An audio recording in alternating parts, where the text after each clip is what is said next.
You're listening to the Journey Podcast, a ministry of Southcrest Baptist Church. We're here to know the Word, love the Word, and live the Word. Let's take a joyous journey through the Word.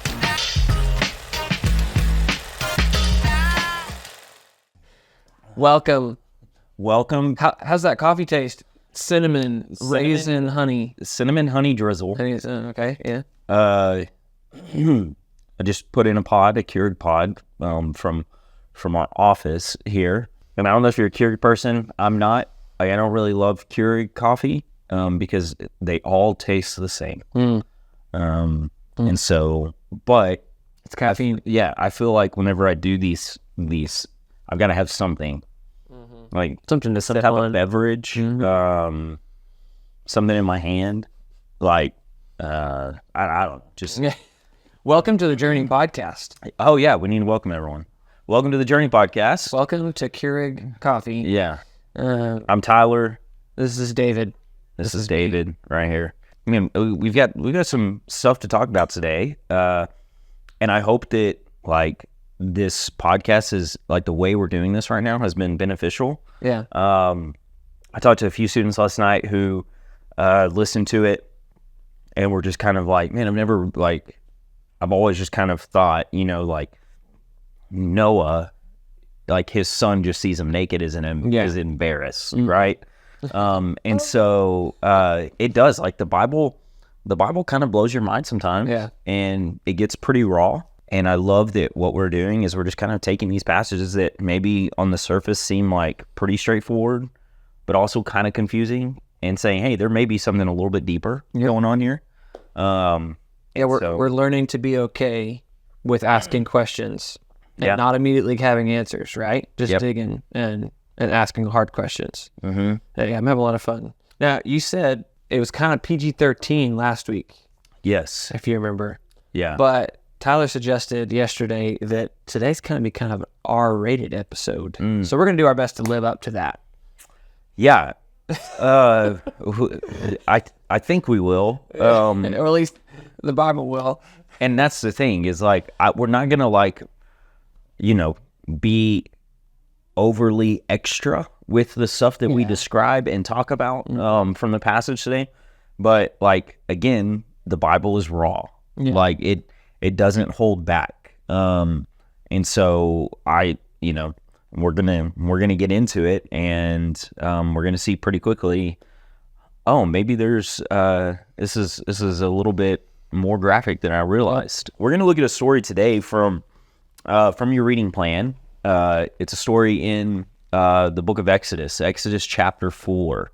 So if you have your Bibles, go to Exodus chapter 4. And man, I love Exodus. Exodus to me is one of the more exhilarating books of the Bible.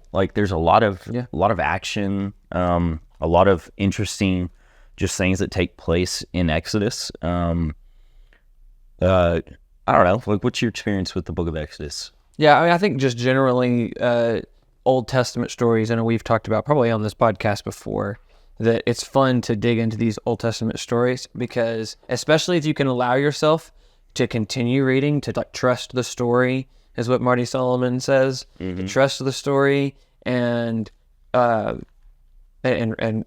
keep following on, and letting yourself ask questions and not be hung up by a big question that you don't feel like has an answer. It's fun. I mean, right? It's a narrative, and it's exciting and scary and weird, and you know what I mean, right? Yeah. It's fun. So Exodus is that way for sure. Yeah. And I think when you read it, you're going to encounter a lot of things that just seem just maybe not odd, but are kind of opposite of the culture that you grew up in. Yeah, for sure. And so I think a lot of that, we'll talk a lot of that today. But we're gonna look at a story in Exodus 4 now, just to kind of give us an idea of where we're at in Exodus. God has heard the cry of his people who have been in captivity to the Egyptians for, like I said at TNG. So the end of Genesis to the beginning of Exodus is about 200 to 250 years. And they are in captivity to the Egyptians, and the Egyptians are not, they're not like good people, right? Like King Pharaoh, the ruler of Egypt, he's a taskmaster. Like, he drives the people hard, and he does not like the Hebrew people. He only wants to use them to like build things, and he hates the fact that they are like populating at a fast pace, and so he tries to overwork them so that they will stop populating. But for whatever reason, that spurs them on. Yeah, it doesn't seem to be working. Yeah, it gets the motors running, and they become more populous. And so, what does he do? He in the beginning of Exodus, we read this story about the birth of this guy named Moses. Pharaoh decides, you know what? To stop the population, we're going to kill every newborn boy under the age of 2. And so they go throughout Egypt killing these newborn babies. And so Moses' mom saves him, and this famous story of putting him in the basket, pushing him down the Nile River, and then him being rescued coincidentally by someone in Pharaoh's family, right? And he ends up being raised as an Egyptian, which is also really, really interesting. But God has this whole plan for Moses' life, and he raises up Moses as a leader who grows up as an Egyptian, as someone who's going to rescue God's people, because God hears the cries of his people as they cry out. And so God calls out to Moses in early on in Exodus through a burning bush, right? And tells him, hey, I'm going to use you to save my people, to rescue my people. And so Moses ends up leaving where he's living in that moment, a place called Midian, and he leaves Midian. And as he's leaving Midian, we pick up, he has a wife, he has 2 kids, 2 sons, and we pick up in Exodus chapter 4, because there's this really interesting story. Because remember, like, God has told Moses, like, I'm going to commission you, I'm going to use you to save my people, right? And then we get to Exodus chapter 4, and I want to look at verses, just really like verses 18 through 26. You want to read that? Yeah, let's do it. Starting in 18, it says, Then Moses went back to his father-in-law Jethro and said to him, Please let me return to my relatives in Egypt and see if they are still living. Jethro said to Moses, Go in peace. Now in Midian, the Lord told Moses, Return to Egypt, for all the men who wanted to kill you are dead. So Moses took his wife and sons and put them on a donkey and returned to the land of Egypt. And Moses took God's staff in his hand. The Lord instructed Moses, When you go back to Egypt, make sure you do before Pharaoh all the wonders that I have put within your power. But I will harden his heart, so that he will let the people, he won't let the people go. And you will say to Pharaoh, This is what the Lord says, Israel is my firstborn son. I told you, let my son go, so that he may worship me. But you refused to let him go. Look, I am about to kill your firstborn son. Okay, pause there really quick, because I think what we see in these few verses is God telling Moses, hey, I'm about to use you to rescue my people. And so I want you to go down, and I want you to have this confrontation with Pharaoh.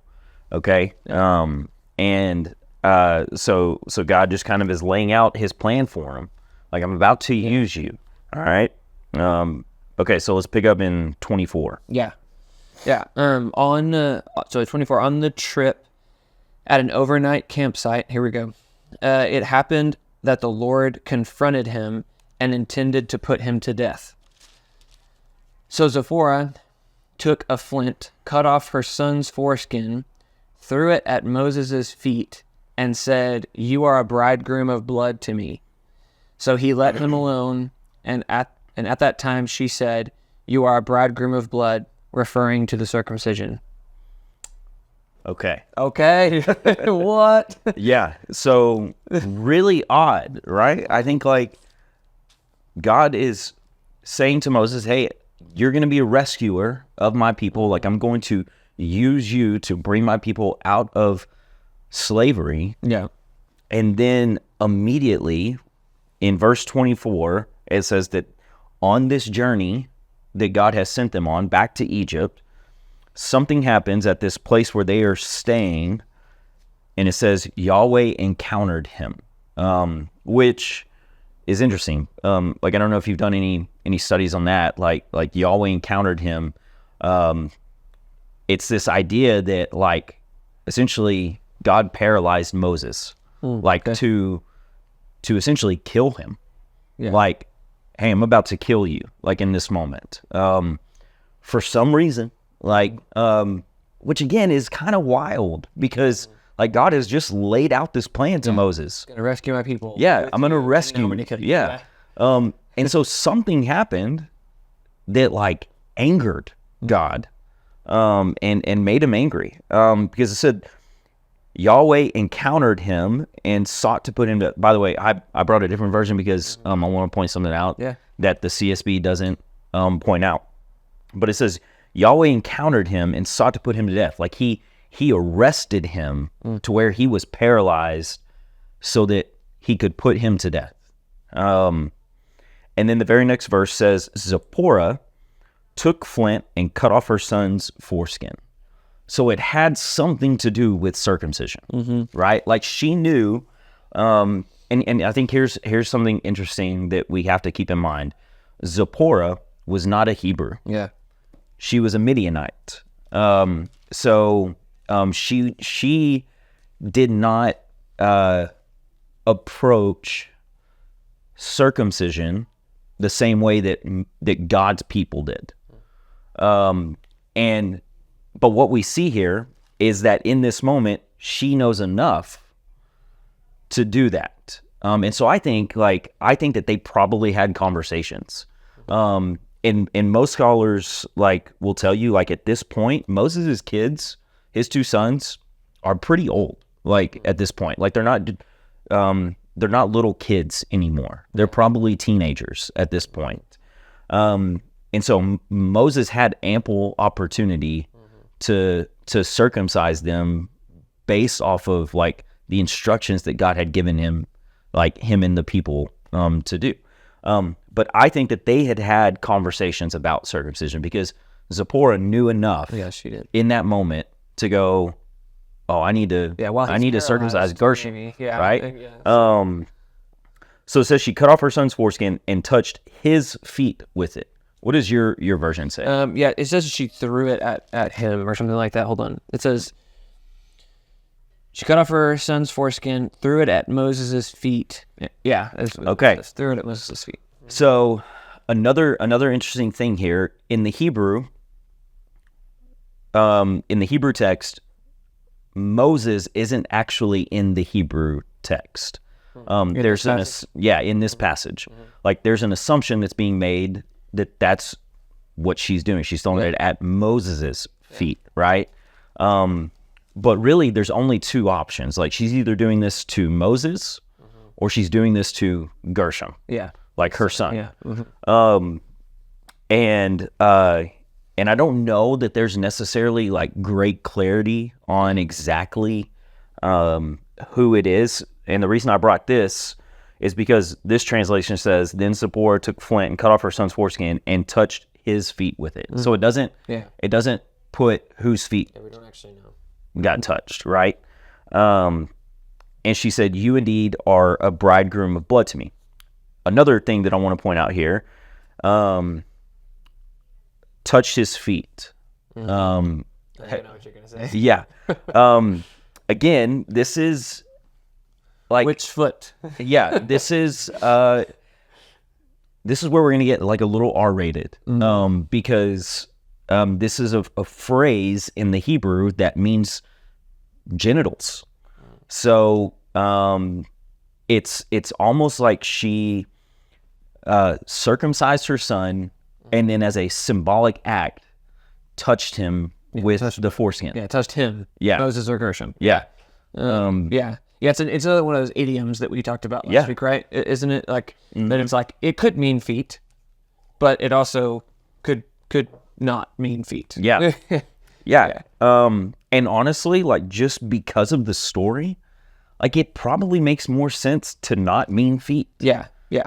But like, I think sometimes the translators try to, like, maybe, I don't know, like, pretty up the scriptures for us to make them a little more palatable. But like, here in this moment, like, I think it does make a little more sense to not mean feet. Yeah. Does that make sense? Yeah, for sure. Yeah, I mean, right, it's like we talked about this a little bit last week. I even referenced this as we started about trusting the story and moving through. I think this is one of those things where I completely agree with you that it does make more sense that it's not literal feet that they're talking about. But right, like it's with that trust the story moment where you're going, okay, what's actually the point here? And I guess that's, I like tee that up for you, like, what's the point then? Yeah. Right? Like, yeah. Because I guess it doesn't matter that much whether it's feet or not feet if we can still get to the point. Right. And that's what we want to do. Like, why did God want to kill Moses? You know, like, why was this such a big deal? I know you talked about this so much last night. Like, what's the whole blood thing? Bridegroom's blood. Why is blood such a big deal here? Why is circumcision such a big deal? Yeah.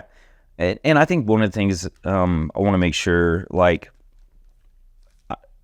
when we learn to ask questions of the Bible, I don't want us to necessarily ask questions because questions are negative. Because I think you can operate in a very negative way when you're asking questions, like, because you're just a skeptic, right? That's not the type of questioning that we're talking about here. Like, when we ask questions, I think the question, like we're asking questions to maybe get to a better understanding of what is, like, being said in the scriptures. And so the last thing that I want to do is, like, and I feel like I need to say, like, the last thing I want to do is, like, put, like, whoever's watching this in a position where they become, like, skeptical. Like, can I really trust, like, what the Bible says if it's not saying, you know, this over this? Yes, you absolutely can. Like, the translators of the scriptures, man, they do, you know, like, they are working intensely at trying the best they can to translate this as close as possible to what it actually says. Yeah, it's like I'm like a broken record over here, right? Like, I'm just so with you. It's like, but we want to ask questions and trust the story. Yeah. Right. Like, if you get to if you are watching a movie, or just, if you're reading along in the story in the Gospels and you get to Jesus' death and you go, what? He died? This is terrible. This is horrible. And you start asking these hard questions and you go, I don't want to watch this story anymore. Yeah. Right?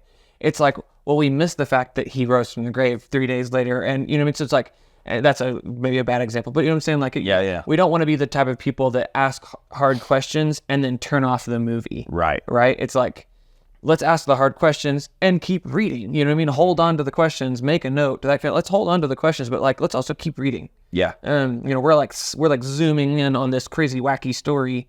And this is fun. Like, I think this is good for us to do, but just in a broader sense, I'm so with you. It's like, let's not create a culture where we stop. Like, we stop on questions. Like, we can pause and ask hard questions. Let's do that. Ask all the hard questions, but let's not stop. Like, keep reading. Yeah. So, yeah. No, I think that's great. And then it ends with throwing it or touching his feet and saying, you indeed are a bridegroom of blood to me. And so there's this phrase that she utters, and I think it just kind of comes back to, we talked about this a little bit, what we talked about at TNG, like, man, why the need for blood? why is that such a big deal to God? And I think ultimately it does come back to, because God wants us to see this is how much he hates sin. Like the gruesome reality, the pictures that he gives us, whether it's the slaughtering of the lamb, taking the knife to the throat of the innocent animal, or circumcision, which wasn't a pretty process, right? Like all of these are pictures of, man, like this is how much God hates sin. Yeah. And so I think just kind of one of the things that I think as I'm reading this, just kind of taking away, man, the characters of the Bible, no matter how much they are propped up, right? No matter how much we're told, like, this person is righteous, or like this person is going to be used by God to do some really amazing things, like they are still so flawed, right? Like Moses is so flawed. Yeah, just before in chapter 4, he's like just constantly arguing with God and making all these excuses while God's telling him he's going to like do these crazy miracles through him. And he's like, well, but I stutter. Right. Like he is such a flawed person. And to be honest, like that gives me hope. Yeah. Because God is using flawed people to accomplish his purposes, and he still does that today. Like he still uses flawed people today. And that I think is very comforting. Yeah. And so I'm grateful for that. Anything else that you, as you read? I just keep thinking about this story that's not in this passage. But I recently, a couple of weeks ago, went through Ruth. And for the first time, like, starting with Marty Stallman and Bayman and all that stuff, like, saw a portion of that story in a different light that I'd never heard before, about the awkward part where she goes and lays at his feet. Okay, yeah, which we're not going to get into it. We'll talk about it another time, right? When she goes and lays at his feet. We're going to do a whole episode on Ruth. Yeah? Yeah. Oh, I can't wait. Okay, so I don't want to get too far ahead then, but I just want to reference this one little point, right? That like Marty talked about, right? That there's a whole bunch of stuff we'll eventually go into about that one, but it's weird, right? Like it's another one of those weird moments when she lays down at his feet. But in relation to this, one of the things that Marty said is that something that may be happening in that moment is that that Boaz is seeing Ruth through his covenant. Okay, if you know what I mean. Okay. Yeah. That he is being reminded of the covenant when he sees her at his feet. Okay, right. And again, we'll dig into that later, right? But just like that keeps going through my head as we talk, as that's weird. Yeah, we'll dig into it another time. But again, like going back to, hey, what's the point here? Like God's promise, like God's covenant with his people, the blood covenant with his people is really, really important, right? Like it is central to the story. Like if we're trusting the story back in Genesis and going on into the New Testament, like this blood covenant, which circumcision is like this symbol of the blood covenant, this primary symbol of the blood covenant, is really important, correct? Because what happens with Boaz, he is needed to be reminded of his covenant, because like if he's going to keep his covenant, he needs to marry Ruth. Right. Right? Like he needs to be her redeemer. Anyways, I don't want to get too far off on that, but just like that's the central point in all the weirdness, right, that we need to remember is what you talked about last night, like this importance of the covenant. Yeah. Of the blood, right? Yeah. That's good. I just splashed coffee on my jeans. No. So I think that means we need to end. Yeah. Unfortunately. But hey, like this has been fun. Yeah. It's been a lot of fun talking about, man, just weird things. But keep asking good questions. I think remember that, man, oftentimes the weirder it is, that's often where like God is trying to speak. Yeah. And so keep asking questions, keep digging in, and man, we're excited to talk to you guys again soon. But we love you. Have a great week, and you are sent.